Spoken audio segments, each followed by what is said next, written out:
السلام عليكم ورحمة الله تعالى وبركاته.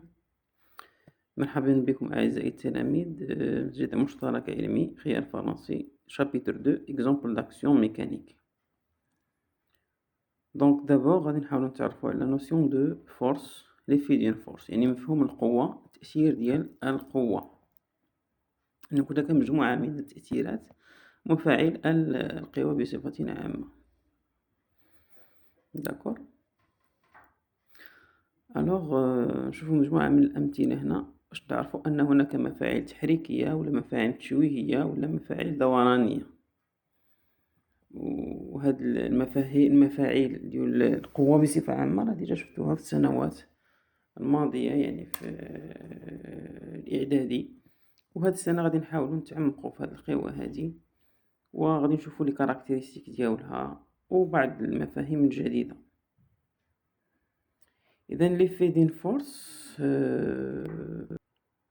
de notion de force ولا effet d'une force. quelques exemples d'effets، يعني بعض الأمثلة ديال هاد التأثيرات.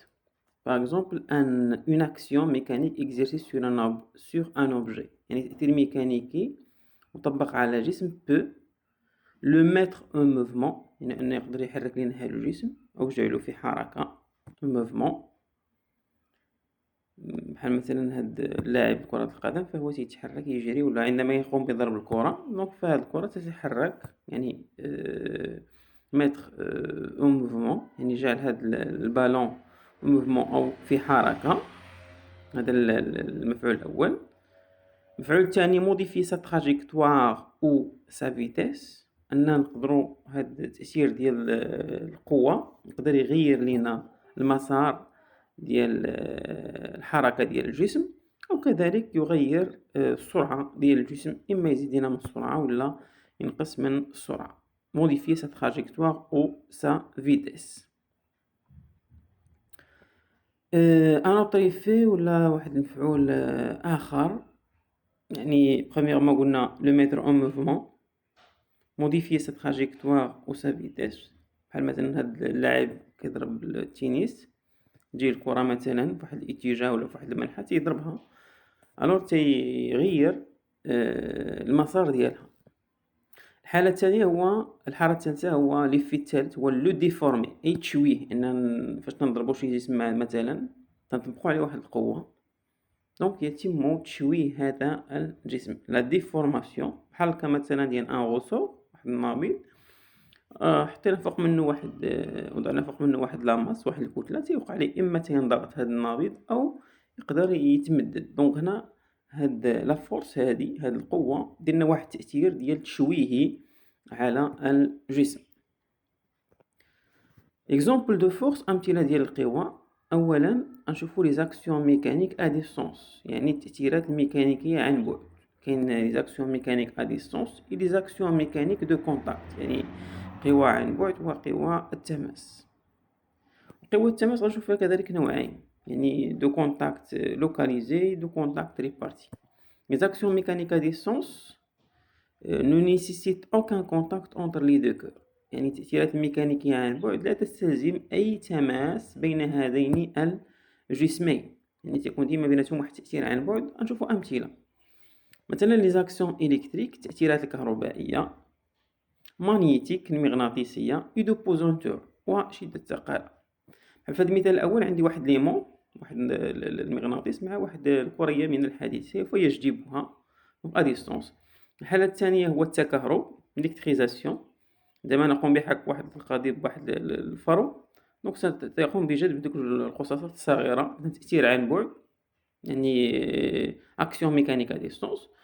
والثقالة، يعني واحد الجسم مثلا التفاح يسقط، أو الجاذبية، يعني القوة المطبقة من طرف الأرض على الأجسام، هادو كلهم سون دي زاكسيون ميكانيك ا ديستونس، يعني تأثير ميكانيكي عن بعد، لا يتم هناك تماس بين الجسمين.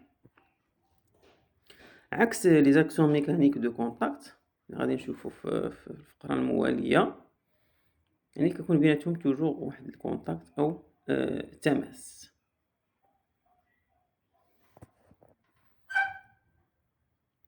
إذن هادو أمثلة أو des exemples des actions mécaniques à distance أو تأثيرات عن بعد. les actions mécaniques de contact أو التأثيرات الميكانيكية تماس أو تتم عن تماس nécessite un contact entre l'acteur et le receveur، يعني تستلزم واحد التماس بين يعني المؤثر والمؤثر عليه، يعني الجسم اللي كيطبق عليه القوة والجسم اللي تطبق عليه هذيك القوة. بحال المثال عندنا هنا واحد طابل فوق منها واحد الجسم بواط سور اون طابل، هناك كونتاكت تماس. الحالة الثانية واحد لابواط جريناها مثلا بواحد الخيط واحد الفيل، إذن هناك توجور واحد لو كونتاكت entre les deux corps، يعني بين الجسمين معا. غير في هاد لي زاكسيون ميكانيك دو كونتاكت غنشوفو دو تيب نوعين اللي هما اكسيون ميكانيك. il existe deux types de force de contact selon la nature de contact، يعني نوعين من التماس. سواء premièrement غادي نشوفو كونتاكت لوكاليزي، يعني تماس مموضع في نقطة واحدة، بحال هاد ليكزومبل هذا. داكور، مثلا عندي واحد لابواط واحد العلبة مجرينها بواحد الخيط. سي لو كونتاكت سو في سور ان بوين، إذا كان هذاك التماس يتم في واحد النقطة واحدة، اون دي كو لاكسيون دو كونتاكت اي لوكاليزي. في هاد الحالة كنقولو أن التماس يكون مموضعا. سي لو كونتاكت سو في سور ان بوين اون دي كو لاكسيون دو كونتاكت اي لوكاليزي، يعني مموضع في نقطة واحدة، هي نقطة التماس بين الجسم الذي يطبق القوة والجسم الذي تطبق عليه القوة. بالنسبة للمثال الثاني أو النوع الثاني من التماس هو لو كونتاكت ريبارتي أو التماس الموزع. داكور، قبل ما نمشيو للتماس الموزع نشوفو المثال الثاني ديال الكونتاكت لوكاليزي. مثلا واحد الجسم معلق في خيط، واحد الفيل مثلا مصباح، واحد الخيط. اذا التماس لا فورس اكزيرسي بار لو فيل او بيان لا طونسيون دو فيل، التوتر ديال الخيط عندنا على الجسم، فهو يتم وفق واحد النقطة واحدة اللي هي دونك في هذه الحالة كنقولوا لو كونتاكت لوكاليزي. Deuxième exemple, si le contact se fait sur une surface, on dit que l'action de contact est répartie. إلا كان مثلا التماس يتم على واحد المساحة كبيرة، نقول أن تأثير التماس فهو موزع. بحال كان مثلا ديال واحد البواط سور لا طابل ولا واحد لو ليفر سور لا طابل. مثلا خدينا واحد الكتاب درنا على واحد الطاولة، نلاحظوا أن هناك تماس يتم في واحد المساحة اللي هي كبيرة، سيرفاس كبيرة جدا، يعني مجموعة من النقاط. في هذا لوكا كنقولوا أن هذا التماس فهو تماس موزع ou bien action de contact et répartie. D'accord. دابا غادي نشوفوا بيلون دي زاكسيون ميكانيك أو حصيلة التأثيرات الميكانيكية يعني بصفة عامة.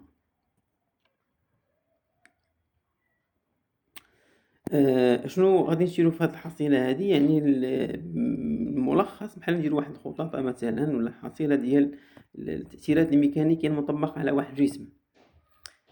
écrire toutes les actions mécaniques exercées sur un solide، يعني جرد القوى مطبقة على واحد جسم معين. يعني قبل ما نجرد القوى خص أولا نحدد سيستيم إتيديي، مثلا السوليد إس أو المجموعة المدروسة. كندير سيستيم إتيديي أونتر دو كروشي ولا سوليد بين لو كور إس.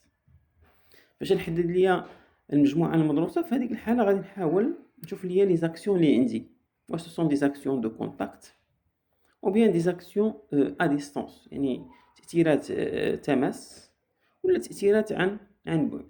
يعني هادو هما المراحل المتبعة باش نحاول ندرس لي يعني القوى المطبقة على واحد الجسم معين. les actions de contact غيكون فيها دو تيب لوكاليزي ou bien réparti، و les actions à distance بحال مثلا القوى المطبقة عن بعد كالوزن. مثال faire le bilan des actions mécaniques exercées sur le clou، يعني يعطيني جرد القوى مطبقة على هذا المسمار. عندي واحد لو كلو، واحد المسمار معلق بخيط، ونقوم بتقريب منه واحد ليمون انيمون، يعني واحد المغناطيس. دونك في هذا لوكا غادي نشوفوا القوى، يعني القوى بصفة عامة المطبقة، البيلون دي فورس أو حصيلة القوى أو جرد القوى. الوغ اول حاجه كنحدو سيستيم ايتوديي، المجموعه المدروسه هنا هي الكلو، مسمار سيستيم ايتوديي كلو. لي فورس اللي عندي هنا بطبيعه الحال عندي لاكسيون د ليمون، لاكسيون دو فيل، وعندي لو بوا ديال هذا المسمار، لان بطبيعه الحال تكون عنده كتله، اذا عنده ماس، اذا عنده واحد الوزن ولا لو بوا. اذا نحدد دابور هاد لي فورس اللي عندي. نشوف مثلا لي فورس دو كونتاكت، قوه التماس، اللي هو لاكسيون دو فيل سور لو كلو، يعني تاثير لاكسيون دو كونتاكت، لاكسيون دو فيل سور لو كلو، تاثير الخيط على المسمار، التماس على كيتمتمس الموضع. ولاكسيون ا ديستانس، تاثيرات عن بعد، فيها لاكسيون ديمون سور لو كلو، تاثير ديال المغناطيس على المسمار هو تاثير عن بعد، وفيها واحد لاكسيون ديال لو بوا ديال المسمار، لان المسمار عنده كتله، اذا عنده وزن. داكوغ، هنا كنلاحظ ان عنده قوه عن تماس وقوتين ا ديستانس. داكوغ، هنا غير ممكن على حسب، الى مثلا عطاو لي قال لي لو كلو او المسمار عنده واحد لاماس اللي هي مهمله، دونك نقدر نهملها. مي هنا عطاني دونك لاكسيون دو لا تير سور لو كلو، لان اون جينيرال هذا المسمار هذا يعني سومي ا 3 فورس، يعني خاضع لثلاث قوى: لاكسيون دي فيل، لاكسيون دي مون، اي لاكسيون دو لا تير بيان لو بوا. دابا غادي نشوفوا الفقره الثانيه الاخرى، هي لي فورس انتيريور اي لي فورس اكستيريور، يعني كيفاش نفرق بين القوى الداخليه والقوى الخارجيه. اذا باش تتضح لي الرؤيه بين هاد النوعين من القوى، غادي نحاول ندير واحد المثال. مثلا واحد الجسم معلق في خيط. كتعريف لي فورس اكستيريور، القوى الخارجيه، ce sont toutes les forces exercées par l'extérieur sur le système. يعني القوى الخارجية هي جميع القوى المطبقة أو المطبقة من الخارج على المجموعة المدروسة، يعني من أجسام خارج المجموعة المدروسة على المجموعة المدروسة. ناخذ مثال، مثلا هنا سيستم إيتودي هو لو سوليد، الجسم المدروس أو المجموعة المدروسة هي الجسم اس. إذا إلا بغيت نجرد ديال القوى المطبقة على الجسم اس، البيلون دي فورس، لاكسيون دو كونتاكت هو لاكسيون دو فيل، بيان طونسيون دو فيل، تسير ديال الخيط. وكاين قوة أخرى، لاكسيون دو فيل سور لو سوليد، عفوا ماشي لو كلو، سور لو سوليد، اي لاكسيون دو لا تير سور لو كلو، ولا نسموها لو بوا دو سوليد سور لو سوليد. عفوا هنا لو سوليد ماشيش لو كلو، خدامين فواحد الجسم بصفة عامة. إذا هنا غادي نحاول نحدد ليا بطبيعة الحال هاد القوى هادو اللي هما تأثير الخيط وتأثير الأرض، كلهم أجسام خارج المجموعة المدروسة. اللي هنا عندي المجموعة المدروسة هي لو سوليد، إذا هنا كنقول أن هادي دو فورس سون دي فورس إكستيريور، داكور، لأنهم خارج، ما كينتميوش للمجموعة المدروسة.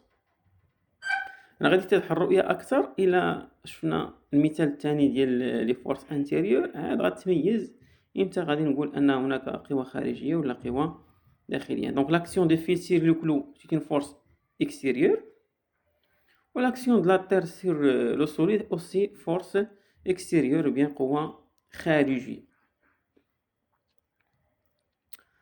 دابا المثال الثاني، لي فورس انتيريور، قوى داخلية، ce sont toutes les forces exercées par une partie du système sur une autre partie du système. يعني القوة المطبقة على واحد جزء من المجموعة على جزء ينتمي إلى نفس المجموعة المدروسة بطبيعة الحال. هذه ce sont des forces intérieures ou bien داخلية، قوى داخلية. نشوف واحد المثال، مثلا عندي سيستم إيتوديي هنا هو لو فيل بلس لو كلو، الخيط مع المسمار، هذه كلها مجموعة مدروسة. إذا أنا إلا بغيت نشوف ليا القوى المطبقة وهي لي فورس إكزيرسي اللي كاين عندي، بطبيعة الحال هنا لو فيل راه لاكسيون دو فيل سور لو كلو، دو كلو سور لو فيل، القوى المطبقة من طرف المسمار على الخيط كاينة، ناخذ الخيط فهو داخل في المجموعة. القوة المطبقة أوسي دو فيل سور لو كلو، من طرف الخيط على المسمار. لا فورس إكزي بار ليمون سور لو كلو، et la force exercée par la terre sur le clou. إذا من هنا غادي نبدا نحدد اشنو هما لي فورس مثلا extérieures ou bien les forces intérieures. L'action du clou sur le fil, l'action de fil sur le clou. نعم. نزيد مثلا شي تأثير آخر هو l'action du support sur le fil الحامل على الخيط l'action de support sur le fil l'action de l'aimant sur le clou تأثير ديال المغناطيس على المسمار قوة مثلا رابعة والاكسيون دو لا تير سير لو كلو قوة خامسة. هنا علاش ما درنا لاكسيون دو لا تير على لو فيل لأن لو فيل كتكون عنده واحد لا ماس اللي هي نيغليجابل داكور. إذا من هاد لي 5 فورس غادي نحدد ليا اشنو هما لي فورس انتيريور وشنو هما لي فورس اكستيريور. نعم دونك غنبدا نصنف هاد لي تيب دي فورس.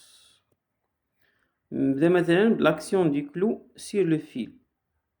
المسمار كيطبق قوة على الخيط والمسمار والخيط الكلو و لو فيل بجوجهم كينتميو ليا للمجموعة الموروثة سون دو فورس انتيريور قوة داخلية.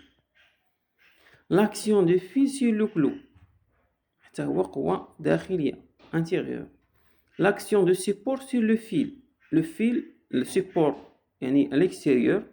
l'action de l'aimant extérieur l'action de la terre extérieure داكور. اذا هنا بصفه عامه نفصل بين القوى الداخليه والقوى الخارجيه. الفقره المواليه هي لا فورس بريسونت او ما يسمى بالقوه الضاغطه. لا فورس بريسونت هي القوه الضاغطه. ناخذ واحد المثال هنا مثلا خدينا واحد البالون ولا واحد الكره ومليناها بالغاز. un gaz contenu dans un ballon exerce une force de contact répartie sur les parois intérieures. Cette force appelée force pressante. يعني الغاز المتواجد في الداخل ديال هذه الكرة يطبق واحد القوة تماس موزع على الجدار الداخلي للكرة. هذه القوة تسمى بالقوة الضاغطة بها لا فورس بريسونت. نحاول نشوفوا لي كاركتيرستيك ديالها ولا المميزات ديال هذه القوة هذه وعلاقتها بلا بريسيون اللي هو الضغط. داكور. هنا كيبان ليا التماس. هنا لو كونتاكت فهو موزع لان لي بارتيكول بيان المكونات ديال الغاز فهي كتكون تلامس يعني الجدار الداخلي واحد المساحه كبيره جدا كليه. لذلك نسميه فورس دو كونتاكت ريبارتي يعني في جميع لا سيرفاس او في المساحه الداخليه لهذا الجدار. alors pour déterminer les caractéristiques de la force pressante ou bien sa relation avec la pression. Donc la force pressante exercée par le gaz كنسموها grand F est toujours perpendiculaire à la paroi. يعني دائما كتكون المميزة ديالها ولا الاتجاه ديالها متعامد مع الجدار. La force toujours perpendiculaire, la force pressante toujours perpendiculaire à la paroi يعني ديال داك الجسم كيطبق عليه القوة الضاغطة ولا القوة المطبقة من طرف الغازات. Donc la force pressante exercée par le gaz F est toujours perpendiculaire à la paroi. دائما متعامدة على المساحة ديال مكون الجدار يعني في كل طبيعة الحال نقطة من هذه النقط.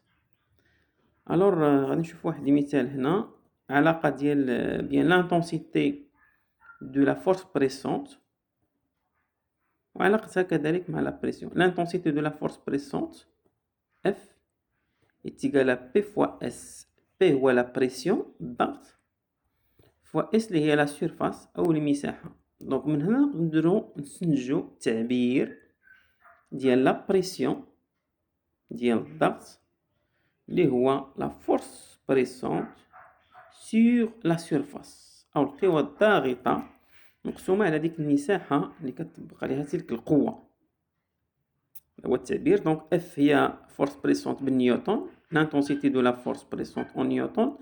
S هي la surface sur laquelle s'exerce la force pressante en mètre carré هي المساحة اللي كنطبقوا عليها تلك القوة بالمتر مربع. و P هو la pression en pascal الوحدة العالمية في النظام العالمي الوحدات هي الباسكال. هادو مهمين هاد الوحدات. دونك لا فورس بريسونت F est égale à P fois S مثلا بغينا لا بريسيون بي هو اف سور اس، ولا بغينا المساحة اس نقدروا نلقاها كذلك، فقط أنا نجونغلي بين هاد العلاقات هادو. لا بريسيون بي تيغال اف سور اس، لا سيرفاس مثلا اس تيغال اف سور بي. هادو علاقات يستنتج من العلاقة الوحيدة اللي عندنا. ممكن نديرو واحد التطبيق خفيف ديال هاد الفقرة. Exemple, مثلا calculer la force pressante exercée par un gaz de pression 10 à la puissance 6 pascal هنا pascal sur la surface 0,5 متر كاري. هذه 10 أس 6 باسكال. داكور، كون مثلا كانت تمشي وحده اخرى خصني ضروري نحولها للباسكال. اذا هنا لا فورس بريسيون غنطبق ليه العلاقه ديالي اف تيغال لا بريسيون فوا لا سيرفاس. لا سيرفاس هنا عندي في المتر كاري وحتى لا بريسيون في الباسكال. اذا اف تيغال 10 على بويسونس 6 ملتيبليي فوا 0,5 غتعطيني ابليكاسيون نيميريك هي 5 فوا 10 على بويسونس 5 نيوتن، عفوا ماشي باسكال وانما نيوتن. داكور، اذا هذه هي لا فورس بريسونت يعني اكزيرسي بار لو غاز على ديك لا سيرفاس اللي عندنا في هذا التمرين هذا. اف تيغال 5 فوا 10 على بويسونس 5 نيوتن، لان لا فورس بريسونت عباره عن قوه، القوه وحدتها هي نيوتن ليس الباسكال. الباسكال هي تخص لنا الوحده ديال الضغط. وهنا ينتهي الدرس، وبالتوفيق في حصة مقبلة إن شاء الله.